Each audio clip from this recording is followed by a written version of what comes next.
પાટણમાં વાલ્મીકી સમાજના સફાઈકર્મી યુવાનને 1.5 લાખની સોનાની ખોવાયેલ લકી મળતા આ લકી મૂળ માલિકને પરત કરતા પ્રામાણિકતાનું ઉત્તમ ઉદાહરણ પૂરું પાડ્યું હતું। પાટણમાં યોજાયેલ લગ્ન પ્રસંગમાં પાટીદાર સમાજના યુવાનની હાથની સોનાની લકી ખોવાતા શોધખોળ હાથ ધરાઈ હતી।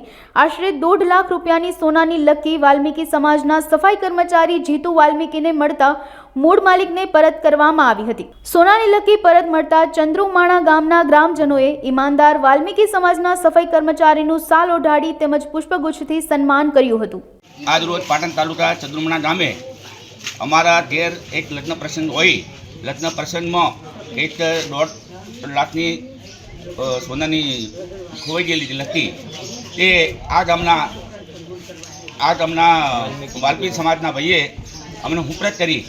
એટલે આવી ઈમાનદારી જોઈ મને એમ લાગ્યું એક તાલુકા ભાજપના પ્રમુખ તરીકે કે આ મારા તાલુકાનું ગૌરવ કહેવાય, એટલે મારે આ ગામનું કંઈ એનું સન્માન કરવા જવું જોઈએ।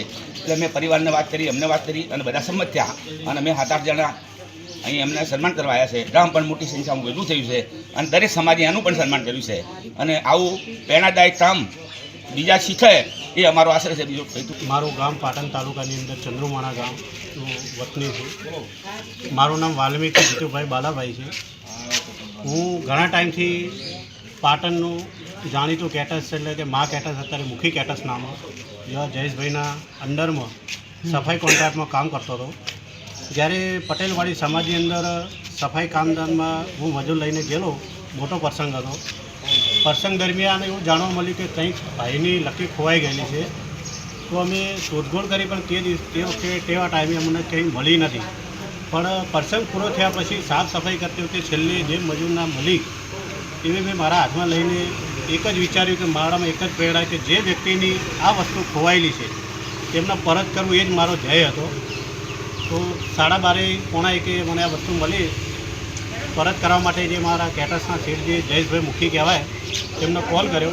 તેમના ઘેર જઈ અને વસ્તુ મેં જે મેઇન પાર્ટી હતી જેમની ખોવાયેલી હતી તેમને મેં હાથોહાથ પરત કરી। આમાંથી એક જ સિદ્ધાંત જાણવા મળે છે કે જે વસ્તુ પર આપણો કોઈ અધિકાર નથી એ વસ્તુ આપણે લેવાય નહીં। આપણું જે મહેનતનું છે એમાં જ આપણો ભગવાન રાજી રહે। ખોટી રીતે ખોટું વસ્તુ ભેગી કરીને ભગવાન આપણા પર કોઈથી આપણને કોઈ વસ્તુમાં પાચન થવા દે નહીં, એવો મારો હેતુ છે કે જે આપણું મહેનતનું છે એમાં જ એટલું ખુશ રહેવું, કાલે ભગવાન આપણા પર સારું ટાઈમ લાવશે।